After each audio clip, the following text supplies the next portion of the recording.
Hello, everyone.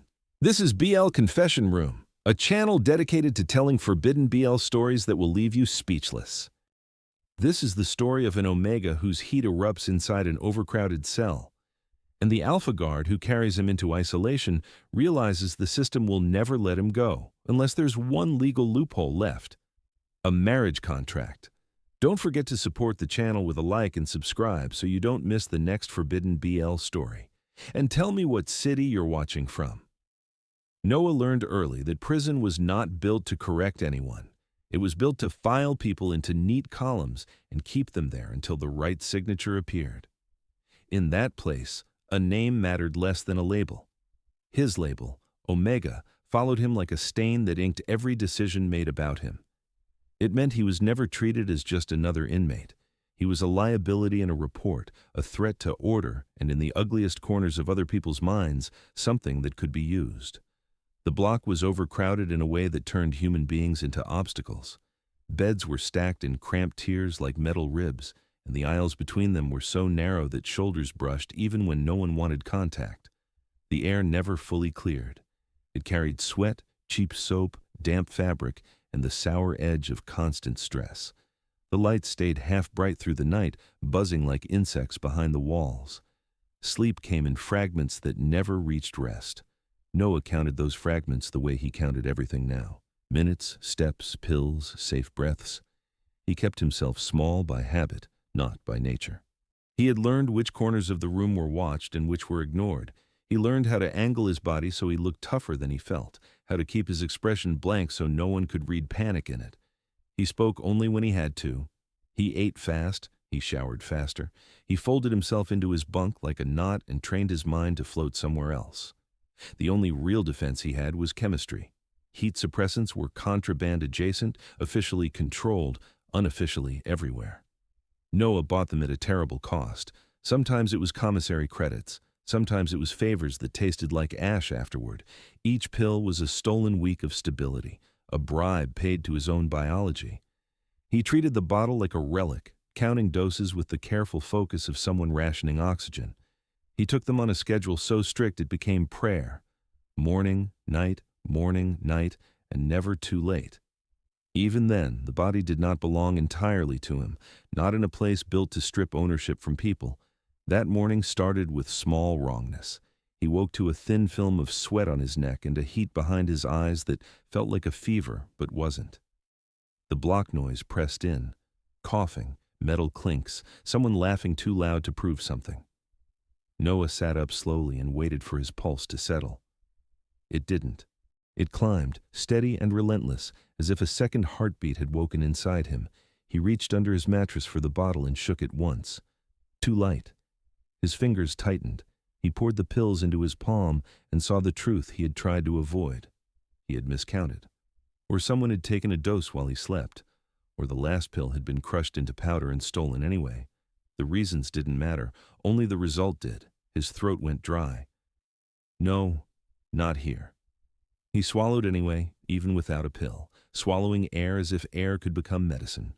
He forced himself off the bunk and moved toward the sink, splashing cold water on his face.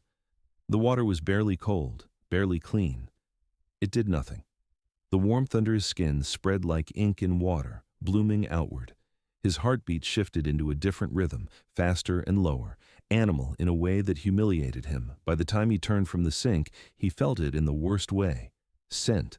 It slipped out of him like betrayal. He could not tape it down. He could not clamp it shut. In a room packed with bodies, scent traveled faster than words. It hit the air, and the air changed. Heads turned one by one, then in clusters.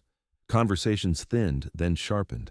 Eyes tracked him. Not everyone, not all at once. But enough.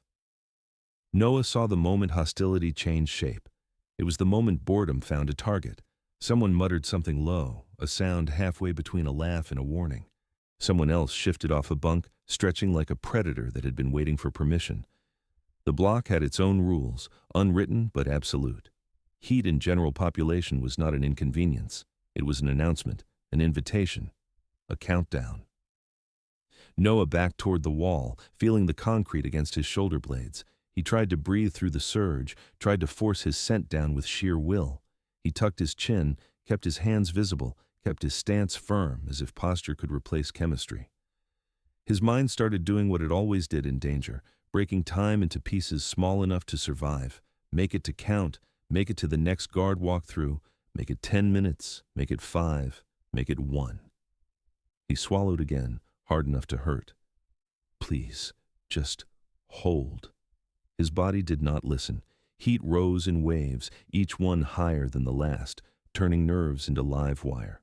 The ache in his lower belly deepened, twisting into a need that made him furious with himself. He hated the weakness of it. He hated that it could be smelled. He hated that the prison, which already owned his time, now seemed to own even his hormones. A hand brushed past him in the crowd, not touching him, just close enough to make him flinch. A voice, too near his ear, said something soft and vile. Noah's stomach clenched. He felt the first true flash of panic break through his control. Hot and sharp, he did not beg.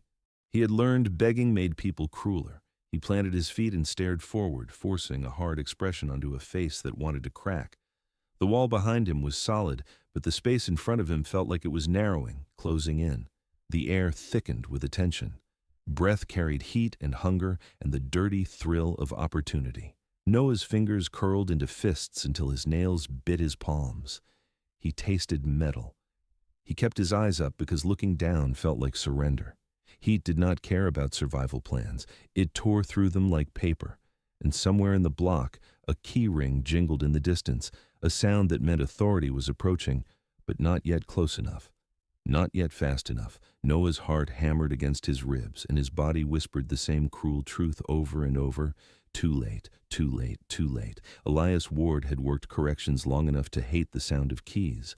Not because keys meant power, but because keys meant consequences. Every lock he opened was a decision that could either prevent harm or delay it until it happened somewhere less visible. The system loved anything that looked orderly on paper.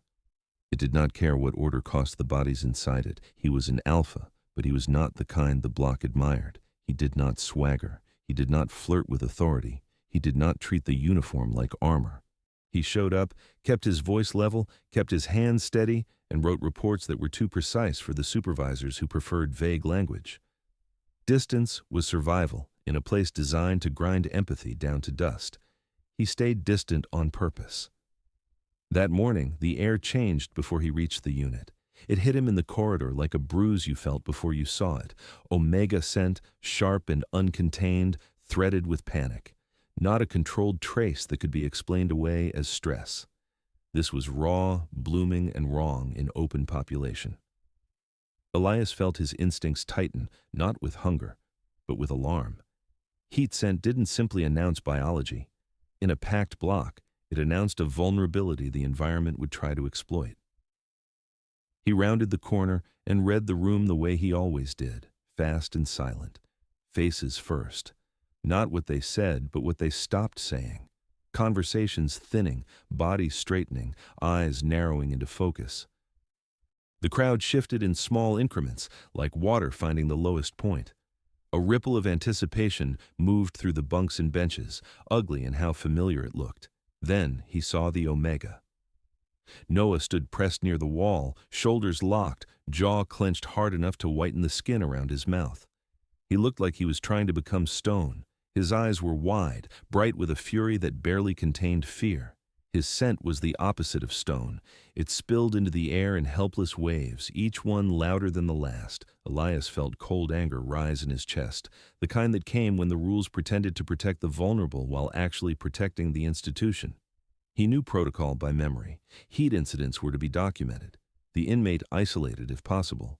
Medical notified. Supervisors informed. Everyone signed something. The paperwork would be immaculate. The reality was uglier.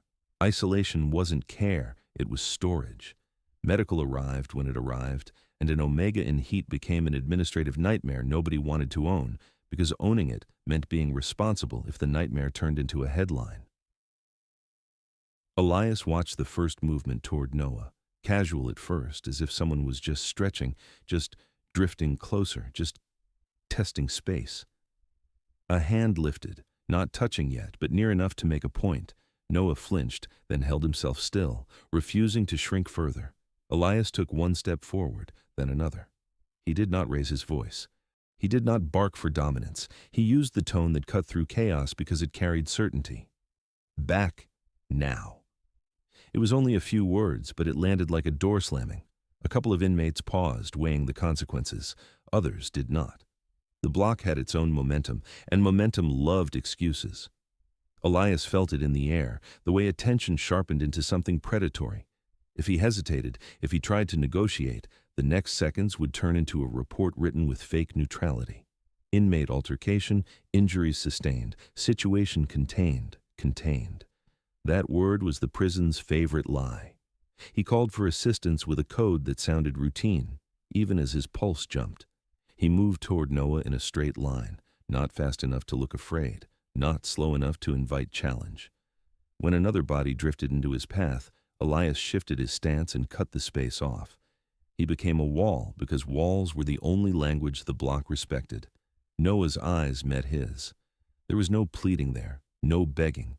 Just the look of someone who had already decided he would not be taken quietly, even if not quietly, meant getting hurt. Elias hated how much that look said in a single second. He reached Noah and angled his own body between him and the crowd. Up close, the scent was stronger, and Elias felt the instinctive alpha response flare in his gut. Not arousal, not desire. Something older and sharper. The reflex to react to distress, to control the environment, to pull the vulnerable thing out of danger. He swallowed it down hard. Biology was not an excuse. Not here. Not ever. Noah's breathing was ragged. Sweat darkened his hair at the temples. His hands were clenched tight, nails biting into his palms. Elias saw the tremor in his wrists and recognized it as restraint, not weakness. Restraint that was running out. Elias made a decision the system would call inconvenient. He placed a firm hand at Noah's upper arm, careful not to bruise, careful not to turn guidance into violation. He leaned in just enough for Noah to hear him over the rising noise. "Walk with me." Noah hesitated for the length of a heartbeat, the kind of hesitation that held an entire lifetime of mistrust. Then he moved, stiff and furious, because standing still was no longer safe. Elias guided him out of the crush. The crowd pressed and shifted, annoyed at losing its focus. Someone muttered something crude. Someone laughed. Elias did not look at them. He logged faces in his mind anyway. He knew he would need that later, when the report tried to erase intent. As they reached the corridor, the scent followed them, trailing like smoke. Elias felt the weight of every camera and every policy line. He felt the presence of the system watching, waiting to see if he would handle this cleanly or let it become someone else's problem. Behind them, the block resumed its noise, but the atmosphere stayed changed, as if the room had learned something and would not forget it. Elias kept moving because stopping meant questions, and questions meant delays, and delays in this place meant harm. By the time the segregation doors came into view, Elias understood something with sudden clarity. This was not just a heat incident, not a temporary medical event. It was a breaking point that had been building for a long time, hidden behind paperwork and overcrowding and convenient denial. And now it was in his hands, whether he wanted it or not. The walk to segregation felt like crossing the bottom of an ocean, where pressure made every sound distant and every breath heavy. Doors shut behind them with slow, final thuds. The corridor narrowed, swallowing the noise of the block until only the scrape of boots and the faint jingle of keys remained. Concrete walls sweated cold. The air tasted of disinfectant and old dust, as if the building had been rinsed 1,000 times and still could not come clean. Noah's heat climbed higher as they moved. It wrapped around him like a fever that refused to break, turning his skin into something too tight for his bones. His scent pulsed in humiliating waves, each surge making him tense as though he could force it back down by sheer will. He tried to keep his face hard, but his breathing betrayed him, sharp and uneven. Elias kept his grip careful, firm enough to guide him forward, controlled enough not to become another set of hands that used him.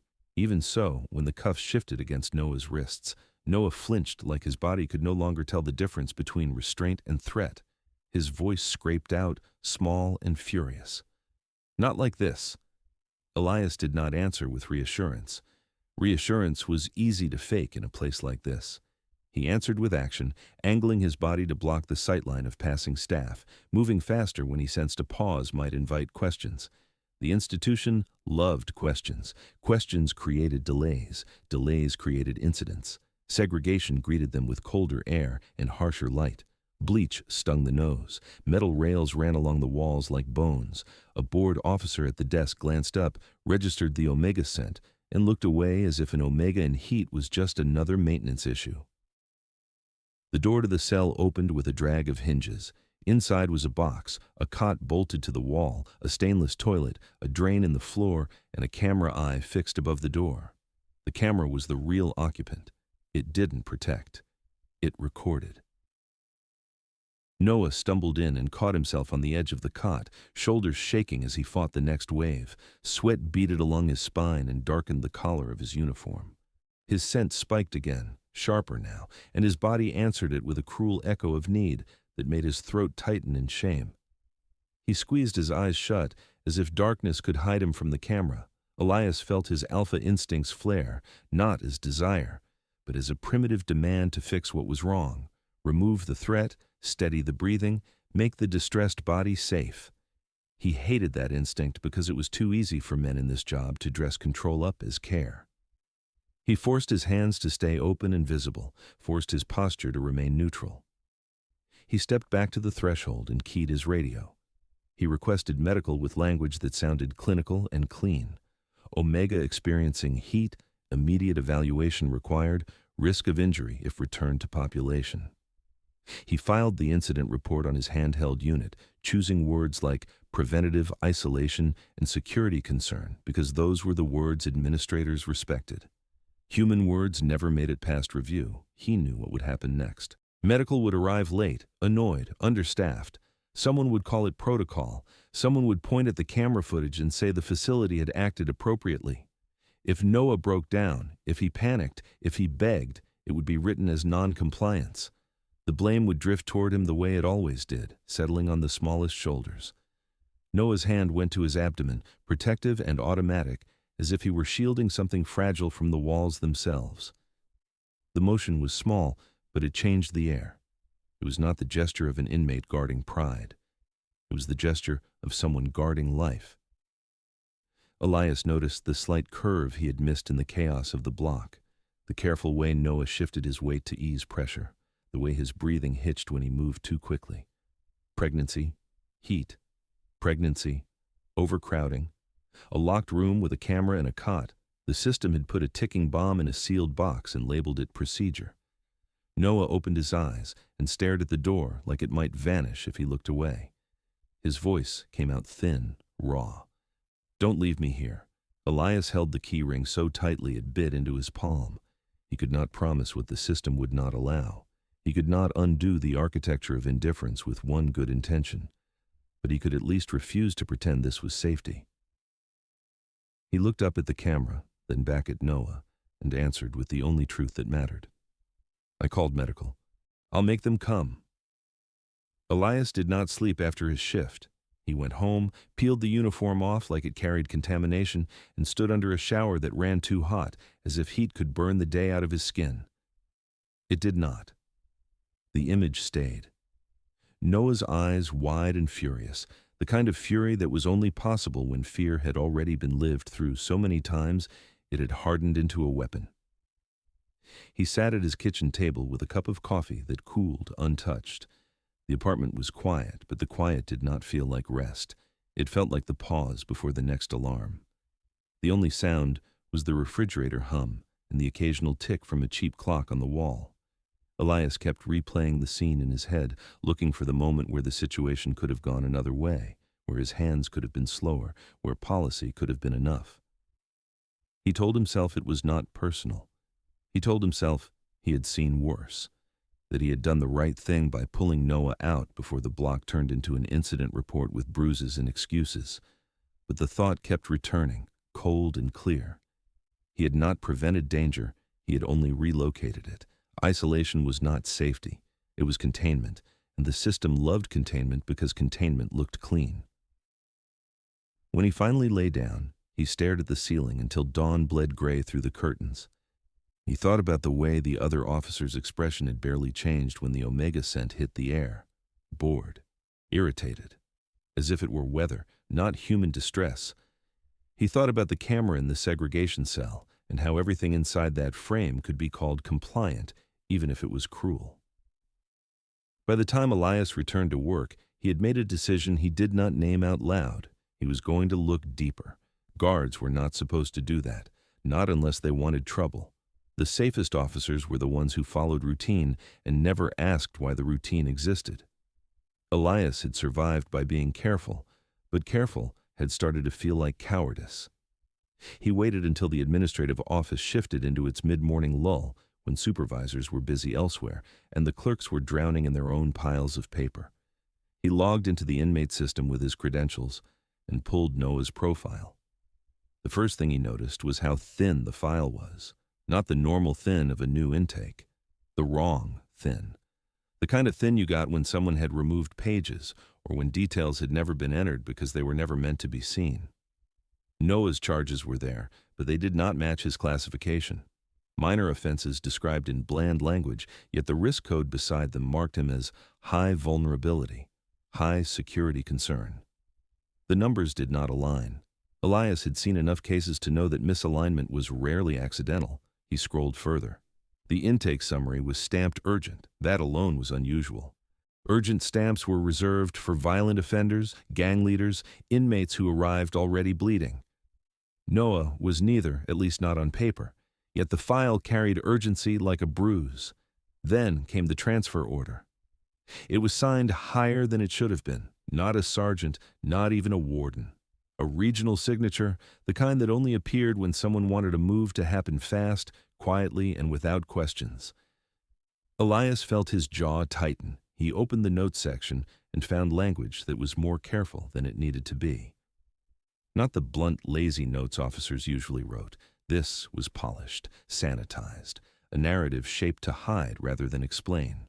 It read like someone had decided the details were dangerous. Then he saw the line that turned his stomach.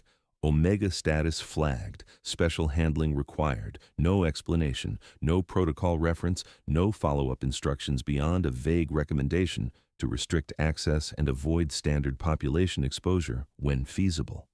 That phrase was a shield for negligence, when feasible meant never, unless someone forced the issue. Special handling was code. Elias had been in the facility long enough to learn the codes nobody admitted existed. It meant the inmate was not simply a person serving time. It meant someone had already decided the inmate would be managed differently, used differently, moved differently. It meant the system was not indifferent.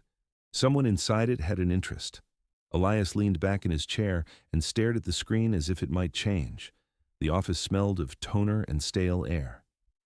In the hallway, a cart rattled past. Normal prison noise, normal prison day. But the file on his screen was not normal.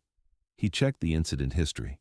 There were gaps, long stretches where there should have been routine medical notes, routine classification updates, routine evaluations. Those gaps were filled with single-word entries, delayed, pending, rescheduled. He opened the medical log. Noah had requested heat suppressants weeks ago, denied. Reason, non-essential, non-essential. In a prison where an omega in heat could trigger violence, the word was obscene. He kept scrolling. Noah had requested prenatal care. The note was there, short and dismissive, pending staffing, no appointment date, no follow-up, just a bureaucratic shrug. Elias felt something cold settle behind his ribs. Delays were not random in an institution like this. Delays were pressure. Delays were how the system punished people without leaving marks that counted as abuse. He thought about the rumors he had heard over the years, half-jokes exchanged during cigarette breaks. A private wing, a special unit, inmates who transferred and never came back, protective custody that was protective only on paper, staff who got overtime shifts in places they did not talk about afterward. Elias had always treated those rumors like background noise. Now they felt like a map. He opened the access history on Noah's file. There were names there that should not have been looking at an Omega's medical records, supervisors from different departments, an administrator who rarely touched casework, and one signature Elias recognized as a fixer, the kind of person who made inconvenient problems disappear. Elias's hands went still on the keyboard. He could feel his pulse in his fingertips. This was bigger than one heat incident. Noah had not been thrown into Gen Pop by oversight. He had been placed there and left without suppressants. Noah had been allowed to become a problem. Because a problem could justify special handling. Because an Omega breaking in public could be moved with less scrutiny. Elias swallowed hard, the taste bitter. He thought again of Noah's eyes, defiant and exhausted. The eyes of someone who had learned mercy was rare and never free. The eyes of someone who already expected betrayal. Elias closed the file and logged out, forcing his face into its usual neutral shape. But inside, the understanding stayed sharp and unignorable. Noah was not going to survive by waiting for the institution to do its job. The institution was the threat, and if Elias did nothing, he would become part of that threat, just another officer who heard the keys and pretended the sound meant order instead of danger. Heat did not pass like a storm. It passed like a slow drowning, quiet and relentless, as if the body had decided to fill itself from the inside. Noah's muscles clenched and released in cycles that left him shaking, sweat-soaked, and hollowed out. Each wave stole something: composure, breath, the thin layer of control he had built to survive this place. He fought it the only ways he could in a locked box with a camera, counting inhales, pressing his forehead to the cold wall, biting down on the inside of his cheek until the pain gave him a different anchor. He refused to become what the environment wanted him to be. But the environment did not need his consent. Hours bled together. The light never softened. The cell stayed cold, and the cold only sharpened the heat under his skin, turning it into a cruel contrast. His scent rose and fell, spilling through the seams of the door in pulses that made him want to vanish. He hated his own biology with a clean, bright hatred. "Not here," he whispered once, the words scraping out like a prayer that had lost faith. Medical arrived late enough to make the delay feel intentional. A nurse stood in the doorway with the expression of someone checking a leaking pipe. A tray came in with sedatives and a small dose of suppressant that looked like an insult. They took his vitals, wrote notes, and spoke in clipped phrases that avoided looking at his face for too long. The care was technically present and emotionally absent, the kind that existed for reports, not for relief. Noah's hands trembled as he swallowed what they offered. The sedative blurred the edges, but it did not erase the need.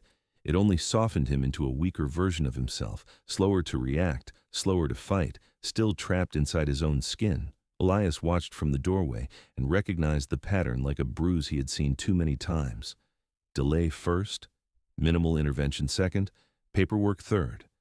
Then, when the scent dipped low enough to stop disrupting the unit, return the Omega to general population and call it resolved. Resolved meant hidden. He could already hear how the report would read. Inmate experienced heat symptoms, segregated for safety, evaluated by medical. Condition stabilized, returned to housing. The words would be clean. The reality would not. Because Elias knew what the block had learned the moment Noah's scent hit open air. Men did not forget that.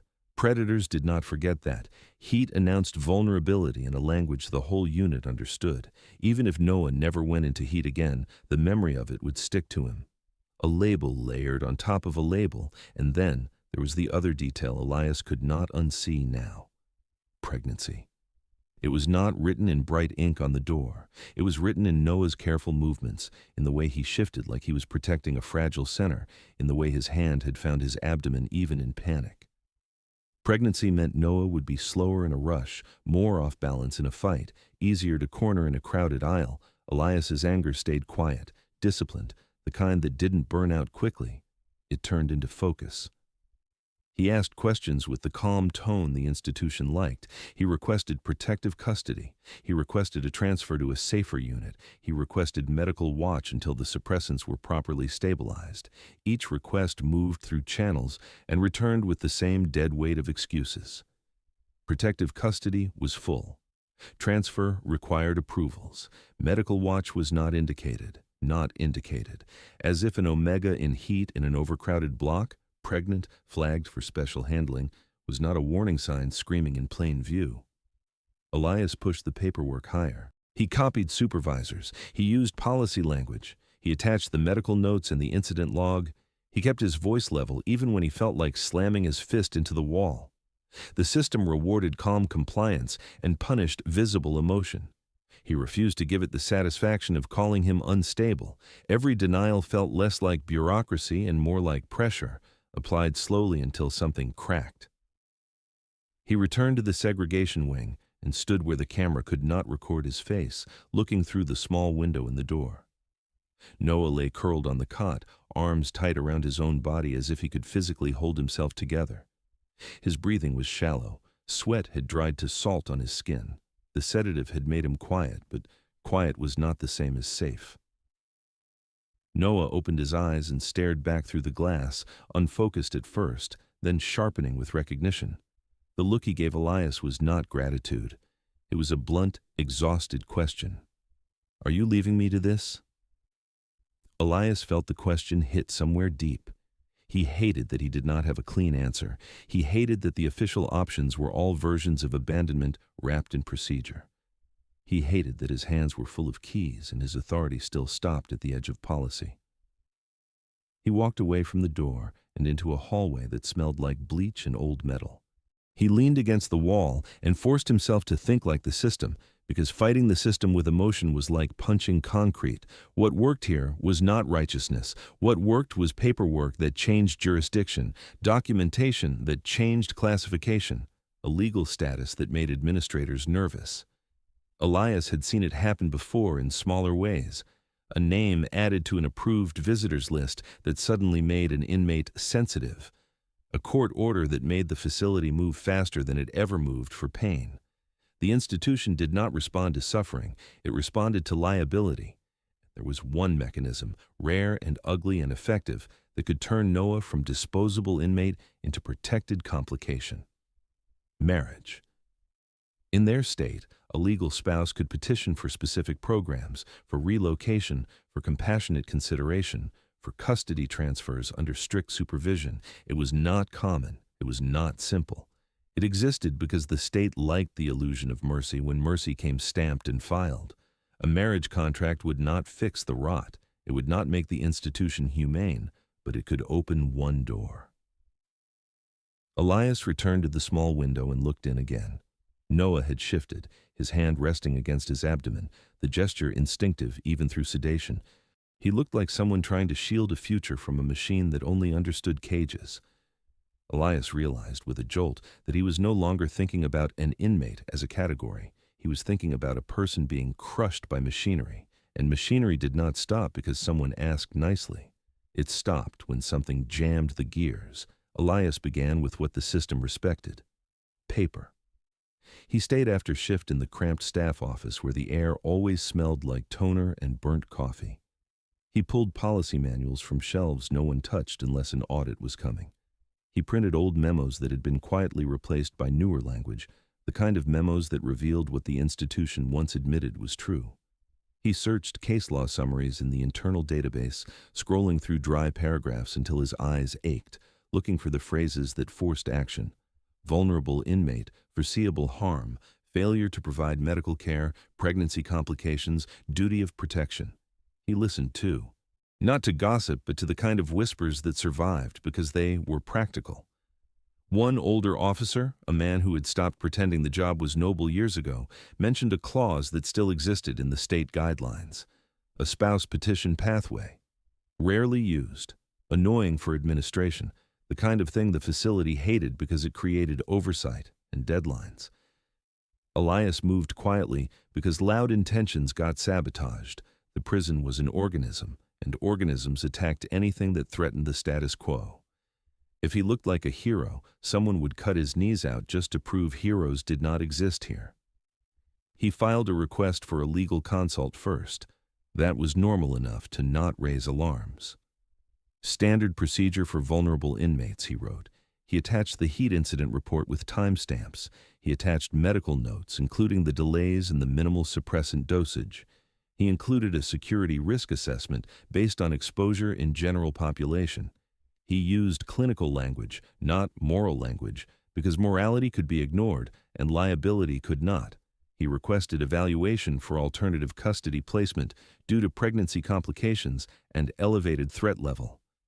Then he waited.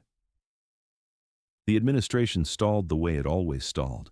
Paperwork went into a tray and stayed there. Supervisors weren't available. Medical needed to review. Legal had a backlog. The facility treated time like a weapon. They could stretch it until a person broke, then write a report describing the break as the person's fault. Elias watched the days pass and felt his anger sharpen into something controlled and dangerous. He escalated without raising his voice. He added signatures. He copied oversight offices that the prison hated being reminded of. He refiled with slightly different language that turned the request from optional to necessary. He wrote sentences that made the facility legally uncomfortable.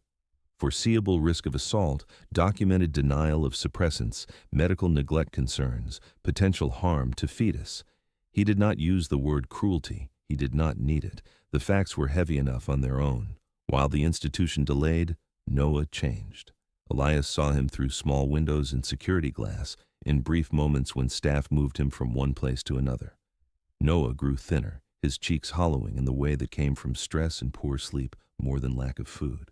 His posture shifted into something guarded, shoulders slightly hunched as if he expected impact. The heat episode left bruises in his nervous system. He started flinching at footsteps. He stopped making eye contact with officers, not out of defiance, but out of learned avoidance. He moved like a ghost, trying not to trigger attention. Once, when a door clanged shut down the corridor, Noah's whole body jerked, and Elias saw the flash of panic in his eyes before it was buried again.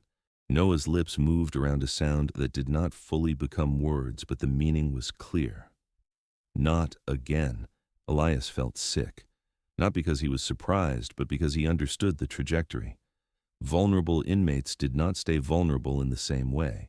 They either hardened into something unrecognizable, or they disappeared into paperwork. He could not let Noah become another line item. The solution forming in Elias's mind was ugly in its practicality. Marriage was not romance here. It was jurisdiction. It was a legal ring made of ink. It was a weapon made of bureaucracy. And Elias hated that this was what it took to pry an Omega out of danger. For Noah, it meant tying his legal identity to an alpha guard inside the same system that had already failed him. It meant trusting the hand that held the keys. It meant accepting a bond that could look from the outside like coercion, even if it saved his life. Elias knew how easily the institution could twist that narrative and punish Noah for it. For Elias, it meant crossing a line the facility would punish the moment it became inconvenient. It meant scrutiny, accusations, investigations, career destruction. It meant being branded the kind of officer other staff avoided. It also meant responsibility, because once he used that mechanism, he could not pretend the outcome was out of his hands. He documented everything. He built a case file the way a soldier built armor, every denial stamped, every delay logged. Every medical request time-dated in words, not numbers, to match the format demanded by oversight. He collected policy references. He collected statements from medical that were careful and evasive, because even evasive statements proved a pattern. Then he requested a hearing, not a dramatic confrontation, a formal evaluation under exceptional circumstances. He requested a supervised legal marriage petition pathway, citing pregnancy vulnerability and security risk. He used the phrase last viable legal alternative because it framed the institution as cornered by its own negligence. When the word marriage entered official paperwork, the prison reacted like it had touched a live wire. Supervisors called meetings that had been impossible to schedule before. Emails appeared asking for clarification. Administrators who never visited segregation suddenly wanted updates. Legal departments that claimed backlog suddenly had time to respond. Noah became a sensitive matter overnight, not because anyone cared about Noah, because someone feared what the paperwork might expose. Marriage petitions forced documentation, documentation forced timelines, timelines forced accountability, and accountability was the one thing the institution avoided with more devotion than it avoided violence. Elias sat in a supervisor's office under fluorescent lights while a higher-up stared at him with a flat, assessing look. The questions were wrapped in professionalism, but sharpened with threat. Why were you pushing this? Why this inmate? Why now? Elias kept his face neutral and his tone steady. Because the risk is documented. Because the alternatives have been denied, Because the facility has a duty. The supervisor's jaw tightened. The facility did not like being reminded of duty. When Elias left the office, he walked down the corridor with the case file under his arm and felt the weight of what he had set in motion. He knew he had pushed a door that was meant to stay closed. Behind that door was not just Noah, it was the institution's rot, and if the institution could not bury the Omega quietly, it would try to bury the guard who had made him visible. The day the administration finally moved, it did not feel like justice. It felt like an animal shifting its weight because it had sensed a trap. Noah was pulled from segregation with a level of formality that looked almost respectful from a distance. A clean uniform, a guarded escort, a route through hallways that avoided the main lines of sight.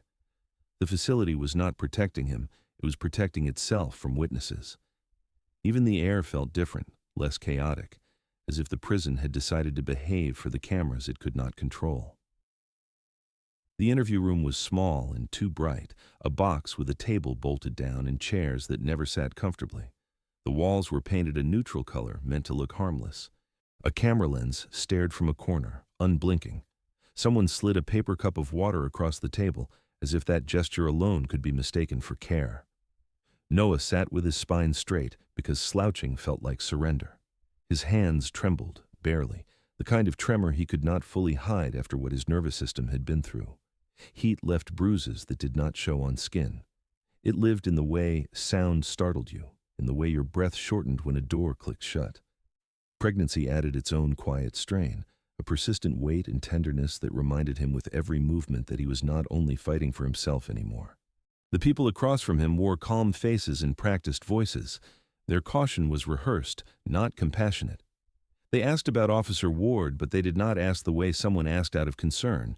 They asked the way someone asked to build a narrative. They asked if Noah had a relationship with Elias. They asked if he felt coerced.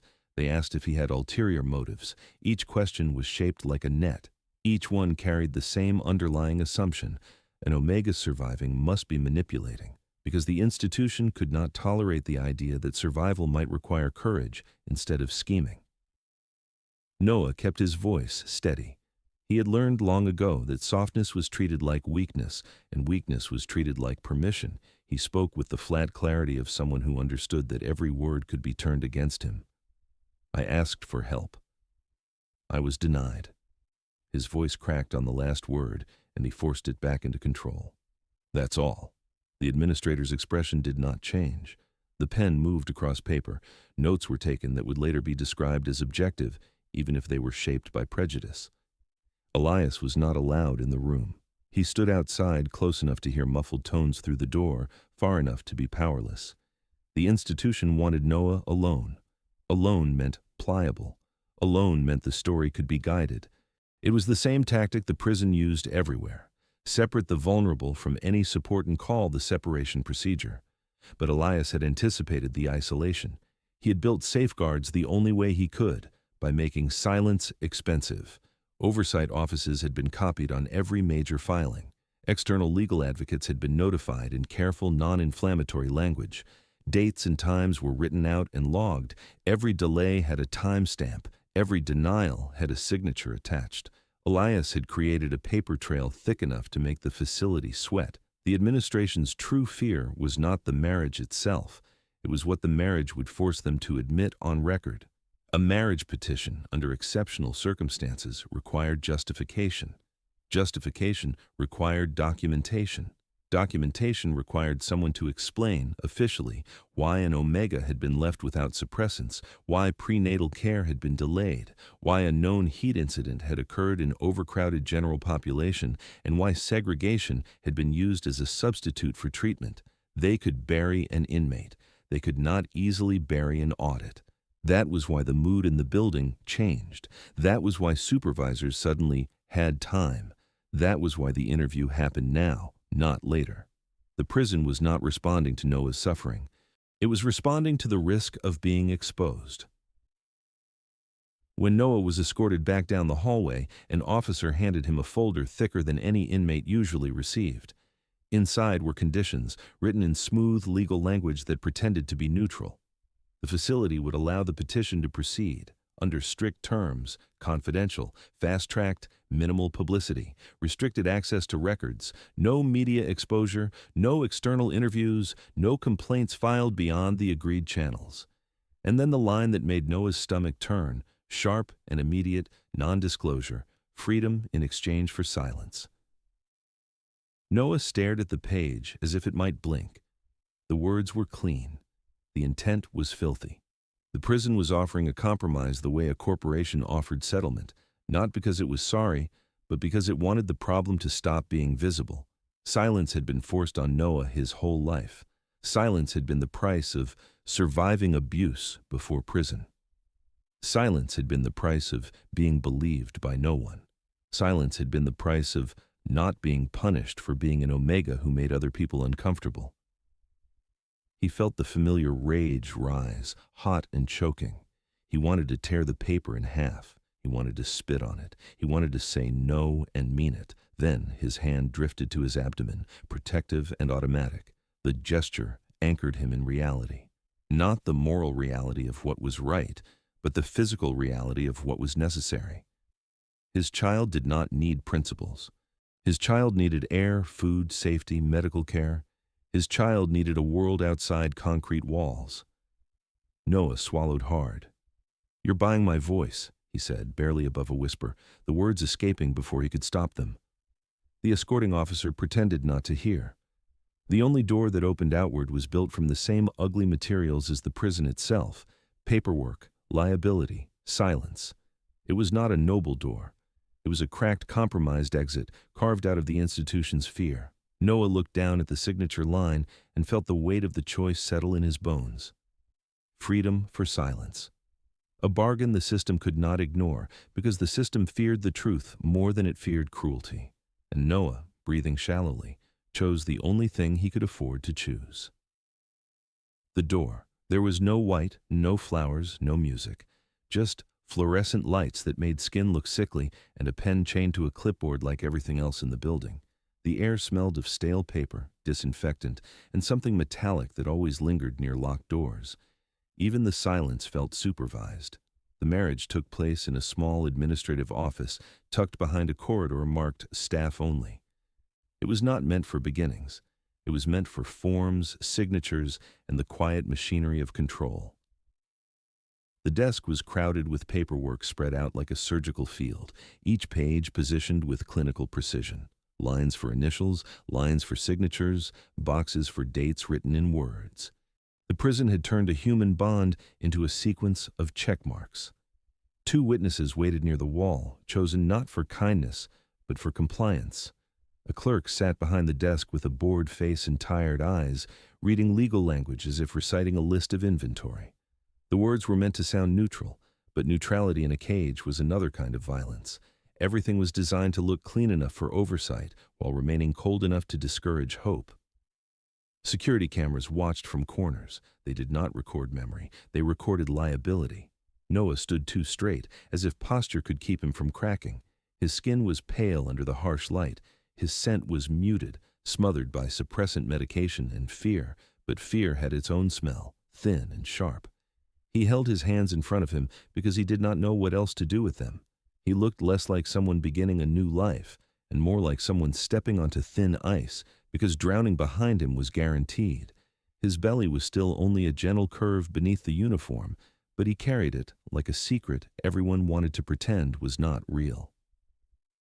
Pregnancy in prison had always felt like an inconvenience to the institution, not a reality to be protected.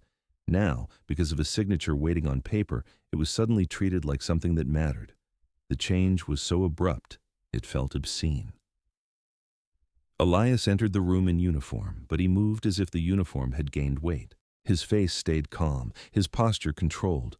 He had learned to keep emotion out of his expression because the prison fed on emotion like a dog fed on blood. He did not look proud. He did not look triumphant. He looked like a man stepping into a consequence with open eyes. Noah's gaze flicked to him, then away. It was not romance. It was not trust yet. It was recognition of a shared danger. The clerk continued reading. Terms and conditions, rights and responsibilities, language about voluntary consent spoken in a room that proved how complicated voluntary could be. The clerk paused once to ask the required question, voice flat, eyes not meeting Noah's. Noah's throat tightened. His voice came out thin but steady. Yes, the word landed heavier than it should have. It was only one syllable, yet it carried everything he had sacrificed to get here: dignity, privacy, the right to tell his own story. He felt shame and relief twist together in his chest until he could not separate them. The pen came first to Noah. His fingers trembled as he gripped it, not from indecision, but from the violence of what the moment represented. He signed his name slowly, carefully, as if the ink could cut him. He forced himself to breathe through the rush of fear that said this was another trap, another contract, another way to turn his body into a transaction. "It's just paper," he whispered without meaning to, the words escaping like a flare. But he knew paper was never just paper in this place. Paper moved people. Paper buried people. Paper also sometimes opened doors. The pen slid to Elias. Elias signed with a hand that did not shake. He did not hesitate. He was not buying Noah. He was placing his name between Noah and the machinery that would devour him. He understood exactly what he was risking: scrutiny, investigation, the whispered accusations that would follow him in every corridor. He understood that he was becoming visible in the one way the institution punished hardest. A stamp hit the page with a dull final sound. The air changed, not romantically, legally. Noah was no longer only an inmate, he was a spouse, a status that triggered new procedures, new liabilities, new oversight checkpoints. The prison hated that kind of status. It meant Noah could not be quietly handled the way vulnerable inmates often were. It meant every movement would now require justification that could survive outside review. Within hours, the administrative wheels began turning with a speed that made Elias feel both relieved and sick. Forms transferred from one department to another, classification updates pushed through, custody considerations initiated, a release petition drafted and routed, a medical plan assembled that suddenly treated Noah's pregnancy as legitimate, urgent, human. It was grotesque how fast care appeared once paperwork demanded it. Noah was moved to a protected unit while the petition processed. Not perfect, but cleaner. Not kind, but less dangerous. He was given a bed in a quieter area, away from the suffocating crush of general population. He was given prenatal checks. A nurse actually touched his wrist gently while counting his pulse, as if remembering he had skin, not just a file number. Noah stared at the clean sheets the way a starving person stared at food. He did not relax. He did not celebrate. His body did not trust gifts from the system, but he felt, for the first time in months, the smallest shift in the ground beneath him. Elias watched the changes from the hallway, reading the new entries in the system, seeing the word spouse appear beside Noah's name like an alarm bell. Relief came first, sharp and immediate, because the door was opening. Fury came right after, colder and deeper, because it had taken a marriage to force the state to do what it should have done anyway. Noah sat on the edge of his new bed, one hand resting over his abdomen, and let out a breath that sounded like surrender, but was not. It was simply air returning to lungs that had spent too long bracing for impact. In the corridor outside, Elias heard the sound of keys again, and for the first time in days, the sound did not feel like a closing. It felt, faintly, like a hinge. The day Noah left the facility, the sky looked too wide, as if it had no edges to hold it in place. He stood just beyond the gates with a small plastic bag of belongings that weighed almost nothing, and yet his shoulders carried it like a burden. His body did not know how to exist without walls.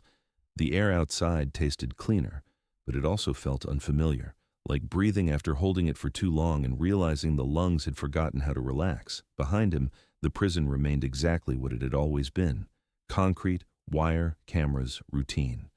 It did not look defeated. It looked patient, like a thing that could wait. Noah had imagined release as a single moment, a door opening and life beginning. Instead, it felt like stepping off a ledge, unsure whether the ground would be there. The gate clanged shut behind him, and the sound hit his spine like reflex. His muscles tightened automatically, prepared for orders, prepared to be called back, prepared to be told he had misunderstood the paperwork. No one called him back. That absence was its own shock. Elias waited a short distance away, dressed in plain clothes, no uniform, no badge visible. The lack of it felt like a disguise and a confession at the same time. Elias looked unfamiliar without the hard lines of authority, still steady, still controlled, but more exposed, as if he had stepped out of one protective skin and not yet grown another. Noah's eyes tracked him cautiously. The marriage had changed the paperwork, not the history. Elias had been a guard in the system that had failed Noah. That truth did not dissolve at the gate. It followed them out. Elias approached without rushing, hands visible, posture neutral, as if he had learned that speed could sound like threat. He spoke softly, only a few words, the kind meant to offer direction without pressure. "You're out. Keep walking." Noah's throat tightened. His legs moved because stopping felt dangerous. He walked to the car with a careful, controlled pace that looked calm from the outside and felt like glass from the inside. When he reached the passenger door, his hands trembled as he opened it, not because he trusted Elias, not because he loved him, because the outside world was a different kind of danger. Prison threats were predictable. You learned where to stand, when to speak, when to keep your eyes down. You learned the rhythm of rounds and counts, the rules of survival written in glances and proximity. Outside had no schedule, no camera angles that could later prove what happened. Outside had shadows that moved without incident reports. And Noah's past was not sealed behind bars. His heat had happened in public. His vulnerability had been witnessed. Rumors traveled faster than facts. In prison, a rumor could get you hurt. Outside, a rumor could find you. He slid into the seat and shut the door too quickly. The sound of it closing made his heart jump. He pressed his palm to his abdomen without thinking, protective and automatic, then pulled it away as if even his own instincts were something he did not want Elias to see. The drive was quiet. The city unfolded around them, ordinary and indifferent. People walked their dogs. Buses hissed at stops. A billboard flashed bright colors. Noah stared out the window and felt his mind searching for fences, for the lines that told him where he was allowed to exist. There were none. It should have felt like freedom. It felt like exposure. Elias did not try to fill the silence. He drove with both hands on the wheel, checking mirrors like someone trained to anticipate impact. He took turns carefully, not because he feared traffic, but because he feared what his passenger's body might interpret as danger. He stopped at a light and glanced at Noah once, quick and restrained, then back to the road. Noah's pulse did not settle until the prison was no longer visible in the rear window. Even then, he kept listening for its echo. The apartment Elias brought him to was small but deliberate, clean, quiet, safe, paid for out of Elias's own pocket because state assistance moved like molasses and mercy never arrived on time. The hallway smelled like cooking oil from someone else's dinner and laundry detergent that wasn't institutional. The door opened onto a modest space that had been prepared with care. A bedroom with blackout curtains to soften the world, a kitchen stocked with pregnancy-friendly food, a couch that did not smell like fear. Noah stood in the doorway as if he expected someone to step out and say it was a trick. Elias set the bag down gently and stepped back, giving Noah space like it was a language. "It's yours," he said, the words quiet and firm. Noah stared at the couch, then the window, then the walls. They were real walls, not concrete, not painted with warnings, not fitted with a camera eye. Still, his body refused to accept them as safe. He sat on the edge of the couch without leaning back, posture rigid, as if the furniture might vanish if he relaxed into it. The first night, Noah did not sleep. He listened for footsteps in the hallway, for keys, for voices that would tell him what to do. The absence of prison noise felt like standing in a silent room after years of machinery. Too quiet, too open. The silence left too much room for memory. Every creak of the building made his muscles tighten. When a neighbor's door closed down the hall, Noah's heart slammed once, hard. He pressed his hand over his abdomen and whispered something that sounded like a promise to the life inside him. "We're here. We're here." Elias, in the other room, sat at the small kitchen table with a laptop and stacks of printed forms. He filed the final paperwork, reported the living arrangement, checked in with oversight, established boundaries meant to protect Noah from accusations of coercion because the system loved to twist survival into scandal. He documented everything again because documentation had been the only weapon that worked. He slept even less than Noah because he knew the facility would not let this end quietly. The first real consequence hit before the week had fully settled. Internal Affairs opened an investigation. The notice came in language that pretended to be neutral, but the intent was sharp. A guard marrying an inmate looked on paper like corruption. It looked like abuse of power. It looked like a headline waiting to happen. The institution did not want the truth. It wanted a scapegoat. Elias read the notice once, then again, and felt the familiar cold anger settle into his chest. He could almost hear the prison breathing behind the words, patient and offended. Noah watched Elias's face change and felt his stomach drop. The room suddenly seemed smaller, as if the prison had followed them in and stood just out of sight. Noah's voice came out rough and small, a rare crack in his hard shell. "They're coming." Elias set the paper down carefully, like a fragile object, and looked at Noah with a steadiness that did not promise safety, but refused surrender. "Let them," he said. Outside the window, the city continued as if nothing had happened. Cars passed, lights changed, people lived ordinary lives. Inside the apartment, Noah felt the truth settle. Release was not the same as freedom. Freedom was something you had to defend. Freedom brought a different kind of pain, the delayed wave. In prison, Noah's body had lived hour by hour, muscle by muscle, breath by breath. Survival had been a tight rope stretched over concrete. There was no room to feel anything fully, because feeling was a luxury that could get you hurt. Outside, in the quiet of the apartment, the tight rope vanished. The body finally had space to collapse. The first days felt unreal. Noah moved through rooms as if they were borrowed sets in a play that could end at any moment. He ate because Elias placed food in front of him, but his appetite swung without warning. Some mornings he could not swallow more than a few bites before nausea rose. Other days, hunger hit so hard it felt like panic. Pregnancy made everything heavier. His joints ached, his lower back burned if he stood too long. His skin felt too sensitive, like the world touched him through thin paper. At night, the aftermath took shape. The heat episode had not ended when the scent faded. It had lodged itself into his nervous system like a splinter. Certain sounds became triggers, sharp and immediate. The click of a lock on the building's front door, the thud of a neighbor's footsteps above, the quick snap of a cabinet closing. Each noise flashed him back to metal doors, to segregation, to the moment the block shifted toward him like a tide. He would sit upright in bed, heart racing, breath trapped in his throat, certain he had missed a count, certain someone was about to come in. His eyes would scan the dark room for cameras that were not there. Sometimes the triggers were stranger, the smell of bleach from the bathroom cleaner Elias used, the faint scent of disinfectant in a clinic lobby. Even the buzz of fluorescent lights in a grocery store could make his stomach tighten, because the prison had always sounded like insects trapped behind glass. Noah hated himself for it. He hated that his body reacted before his mind could correct it. He hated that he could not simply decide to be fine. "I'm out," he told himself in the dark more than once, voice low and shaking.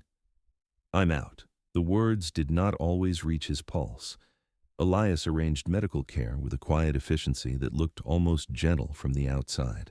Prenatal appointments, blood work, ultrasounds, a proper suppressant plan that actually considered Noah's safety instead of the institution's convenience. Counseling referrals with specialists who understood omega trauma without turning it into spectacle. Elias did it without fanfare, without treating Noah like a project. But Noah still felt the imbalance in every interaction. Alpha with resources, omega. Learning to accept support without losing himself. Every time Elias handed over paperwork, Noah felt a twist of shame. He had spent so long being punished for needing anything that receiving help felt like stepping into a trap. The old instincts whispered that there would be a price. That kindness was just another contract. At one appointment, a nurse asked Noah how he had been sleeping. The question was ordinary.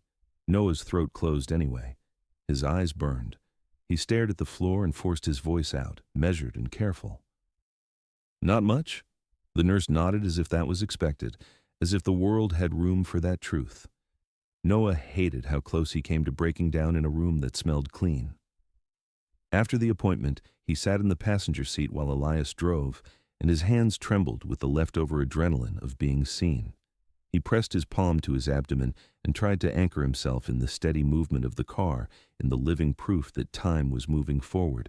The investigation tightened around Elias like a noose that pretended to be procedure. Messages arrived, calls, notices, requests to report for questioning. Fellow officers treated him differently when he returned to the facility for administrative matters. Some looked at him with disgust as if he had contaminated the uniform. Others watched with quiet respect, the kind reserved for someone who had stepped into fire without flinching. Most carried the cold curiosity of people watching someone drown, unsure whether they were supposed to help or simply observe. Elias never raised his voice. He answered questions with facts and documentation. He carried his case file like a shield. But Noah could see the strain in the way Elias's shoulders stayed too tight, in the way he exhaled slowly before opening official emails, in the way his jaw clenched when the institution used words like impropriety and misconduct. Then they questioned Noah too. It happened in a plain room in a government building that smelled like old carpet and stale air. The interviewer's tone was polite in the way a knife was polished. They asked if Elias had manipulated him. They asked if marriage had been a deal. They asked if Noah had seduced an officer to escape. Noah listened, face blank, stomach turning. It did not matter what he said. The system was not searching for truth. It was searching for a story that protected itself. In heat, he was disruptive. Pregnant, he was irresponsible. Married to a guard, he was scheming. He realized then that even outside prison, he was still a body the system wanted to label, a category, a problem that needed a neat explanation so no one had to examine the rot beneath. Noah's voice stayed steady because steady was the only armor he had left. "I signed because it was the only legal way out," he said. "I signed because I was not safe." The interviewer's pen kept moving. The face stayed neutral. Neutrality again, the same false cleanness he had seen in prison reports. When Noah walked out, sunlight hit his eyes too brightly. He stood on the sidewalk and felt the old anger rise, not hot this time, but sharp and lucid. He understood something with painful clarity. Real freedom would not come from a gate opening. It would not come from a marriage certificate. It would not even come from leaving the facility behind. It would come from owning his narrative, from refusing to let the institution write him into a convenient lie. That meant choosing whether to keep the bargain of silence that had bought his release, or break it. That night, Noah sat at the kitchen table while Elias organized yet another stack of forms. The apartment was quiet except for paper sliding against paper. Noah stared at his hands, then at the small curve of his belly, then at the window where city lights flickered like distant signals. He whispered, more to himself than to Elias, the words heavy with fear and resolve. "If I stay quiet, they win." Elias looked up, eyes steady, and for a moment the room felt less like a shelter and more like a crossroads. Noah's breath shook once, then settled. The delayed wave had finally reached its peak, and he was still standing. The tipping point came the way most turning points came in Noah's life, through paperwork. An oversight office sent a formal request that looked polite on its surface and surgical underneath. They wanted full documentation tied to the legal anomaly the prison had created: heat incident reports, medical denial logs, housing history, segregation placement notes, camera footage from the unit where safety had been defined as a locked box with a lens in the corner. They were not asking because they cared. They were asking because anomalies drew audits, and audits drew consequences. The request landed on Elias's table like a weight. He read it once, then again, as if the words might rearrange themselves into something easier. Compliance was an option. Quiet compliance, partial compliance, the kind that fed the system just enough to pass review without exposing the rot. He could send the minimum, keep Noah protected behind the marriage certificate, and hope the storm moved on to someone else, or he could submit everything. Everything meant the institution would never forgive him. Everything meant names on reports would become targets. Everything meant the non-disclosure bargain would shatter, and the prison would respond the way it always responded when threatened, with retaliation disguised as procedure. Noah watched Elias weigh those options and recognized the same pattern he had lived under his whole life: survival versus truth, silence versus air. A door that opened outward only if someone was willing to break the hinges. Noah had believed for a long time that truth was a luxury reserved for people who were already safe. Every time he tried to speak about what had been done to him, someone found a way to turn it into his fault. Too emotional, too unstable, too omega, too convenient. He learned to swallow his story because swallowing kept him alive. But now there were documents. Now there were timestamps written in words. Now there were denial codes and signatures. Now there was pregnancy care delayed on record, a trail so clear it could not be dismissed as exaggeration. The system could call it protocol. Noah could finally name it as what it was: cruelty disguised as procedure. He sat at the kitchen table with a blank statement form and a pen that did not feel chained to anything. His hand shook anyway. Not because he didn't know what to write, but because writing felt like stepping back into the room where people asked questions meant to trap him. Elias stayed nearby, not hovering, not steering, just present. That presence mattered more than he said. Noah took a breath and began. He wrote it the way the institution could not easily dismiss: not dramatic, not poetic, precise, factual, clinical. He listed symptoms: the onset of heat, the exposure in general population, the requests he had filed for suppressants and prenatal attention, and how each request had been denied or delayed. He described segregation, the cold, the camera, the arrival of medical after the worst damage had already been done. He wrote about fear the way you wrote about a measurable condition, because that was the only language the system respected. He paused once, pen hovering, throat tight. The memory hit him like a flash of fluorescent light in metal doors. "Enough," he whispered, barely audible. Then he wrote more. When he finished, the statement did not look like a confession. It looked like evidence. Elias assembled the packet. He included the heat incident report, complete. He included the medical log entries showing denial and delay. He included the classification discrepancies that made Noah's file feel like a trap. He attached the oversight request and answered it with the kind of thoroughness that made institutions sweat. He submitted the segregation footage request and pushed until it was logged as pending, because even a pending request created accountability. He sent it all through official channels and copied every office that made people in power uncomfortable.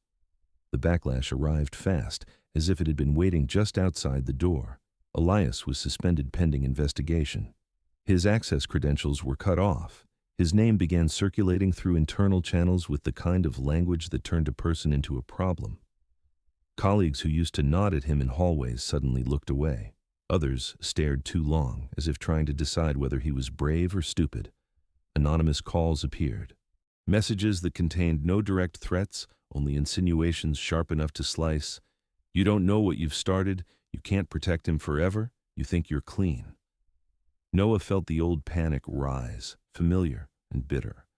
The system was coming for them the way it came for anyone who made it visible. He wanted, for one exhausted second, to take it back, to pull the statement from the packet and swallow his story again. Then he remembered the segregation camera. He remembered the way care had appeared only after the marriage stamp hit paper. He remembered that quiet was what the institution fed on. He pressed a hand to his abdomen and steadied his breath. "Not again," he said, voice rough but firm. Something else happened too. The institution, exposed to oversight, began to crack in small, reluctant ways. Requests that had been stalled suddenly moved. Medical appointments were scheduled faster. Paperwork that had been impossible became possible when eyes from outside looked in. The prison did not transform into something good. It did not repent, but it adjusted, because institutions adjusted when pressure was applied from the right direction. It created space. Space for Noah's survival to matter on paper. Space for Elias's choices to be evaluated by more than the people who benefited from silence. Space for their marriage, fake or not, to become the spine of something real. Shared responsibility, shared risk, and a shared refusal to disappear quietly. The cost was heavy. It did not come as one dramatic punishment, but as a slow grind of scrutiny and strain. Yet for the first time, Noah felt the story shifting away from what the institution wanted and toward what had actually happened. Truth, he realized, was still expensive, but this time it was not only his body paying the price. Months later, Noah sat in a clinic room that smelled like clean soap instead of disinfectant. The walls were white in a way that felt gentle, not institutional. The chair beneath him was soft enough to be trusted. A small poster about prenatal health hung crooked on the wall, and the crookedness made it feel real, like a place meant for people rather than reports. A nurse checked his chart and looked at him like a person, not a category, not an omega problem, not an inmate, not a liability. Just someone carrying a life and trying to hold himself together. That simple gaze hit Noah harder than any question ever had. His throat tightened, and he forced himself to blink slowly until the sting passed. His pregnancy had reached its late stage. His body was tired in a deep, honest way, the kind of tired that came from building something rather than surviving something.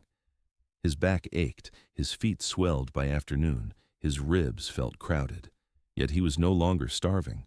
He was no longer rationing pills like prayer. He ate meals that did not taste like panic. He drank water without wondering when it would be taken away. He still flinched at certain sounds, still woke sometimes with his heart racing, but the fear no longer ruled every decision. It visited. It did not command. Elias sat nearby, not in uniform. The first time Noah saw him without it after the suspension turned permanent, the absence had looked like grief. The uniform had been Elias's structure inside the system, the only way he could move through those corridors with purpose. When it was gone, what remained was simply a man, and men were easier to hurt. The job had burned away. The identity he had built inside the institution had been stripped and reclassified the way inmates were. He had lost his paycheck, his status, the thin shield of authority that let him say no inside a building that hated no. But he had not lost the steadiness that made him dangerous to the system. If anything, he had become more dangerous because he was no longer invested in pretending it could be redeemed from within. Their marriage still existed in a gray space that neither of them romanticized. It had begun as a lockpick, a legal trick, a loophole sharp enough to pry open one door. It had been survival disguised as paperwork. In the early weeks after release, they had moved around each other carefully, like two people sharing a room with an unexploded device. Noah kept emotional distance because closeness had always been used as leverage against him. Elias kept physical distance because he understood what an alpha's presence could feel like to an omega whose boundaries had been threatened for too long, but living together created its own evidence. Noah began to trust consistency, not promises. Elias did not demand gratitude. He did not call Noah lucky. He did not treat Noah's body as payment for rescue. He learned the invisible lines trauma drew around touch and space and respected them without complaint. When Noah startled awake at night, Elias did not ask for explanations. He simply stayed present, quiet, steady, letting Noah's breathing find its way back without pressure. Elias began to learn the language of care without control. It was harder than he expected. His instincts, trained by the prison, wanted solutions and schedules and certainty. Noah did not always move in certainty. Noah moved in healing, which was messy and slow and sometimes looked like regression. Elias learned that safety was not the absence of risk. It was the presence of a person who would not use vulnerability as a weapon. One evening, after a sudden noise in the hallway made Noah flinch so hard he nearly dropped a glass, Noah snapped in a voice he barely recognized as his own. "I hate that I'm like this." Elias had paused, then set the glass down gently, as if it were something fragile. "You're alive," he said, simple and blunt. "That's what it looks like." The words did not fix anything, but they did something quieter and more important. They refused to shame him. Oversight had continued its slow grind against the institution. The prison did not collapse. It did not transform. It adjusted, grudgingly, because pressure had been applied where it hurt. Elias's name remained stained in internal channels, but that stain also meant the story could not be fully erased. Noah's statement existed in files outside the prison's control. Documentation had made silence impossible to maintain forever. Noah's life became smaller in the right ways, not smaller like a cell, smaller like a home. Grocery lists, clinic appointments, quiet afternoons with curtains drawn against harsh light, a second-hand crib assembled in the corner of the bedroom, a small stack of baby clothes folded with care. Ordinary details that would have seemed laughable in segregation. Ordinary details that now felt like proof. When the baby arrived, the moment did not feel like a fairy tale. There were no perfect lights, no cinematic miracle, no instant erasure of pain. It was messy. It was loud. It was exhaustion and sweat and fear crashing into love so sharp it almost hurt. Noah's hands shook when he first held the tiny weight. The baby's face was red and wrinkled, eyes squeezed shut against the bright world. The sound that came from that small body was not just a cry, it was a demand for life. Noah felt his throat ache with something he could not name at first. Then he understood. His life was no longer defined by the cell, not by heat, not by labels that the system had tried to tattoo on him. It was defined by what he chose next. He looked at Elias, who stood close without crowding, eyes tired and steady. Elias did not reach to claim. He simply witnessed, as if the moment belonged to Noah and the child first, and only then to the strange, hard structure they had built together. Noah whispered, barely audible, not to Elias, but to the baby and to himself. "We're here. We made it." Outside, the world continued with its usual indifference. Inside that small room, something new took shape. Not perfection, not easy redemption, just an honest beginning. A child born into a home, built out of hard choices, legal loopholes, and two people who refused to let the system decide what they deserved. If you made it to the end of this story, remember that sometimes survival looks like compromise until it becomes transformation. Tell me in the comments whose choice felt stronger to you. Noah's, who signed his name under truth, or Elias's, who sacrificed his career to open a door. Don't forget to like and subscribe so you don't miss the next Forbidden BL story on.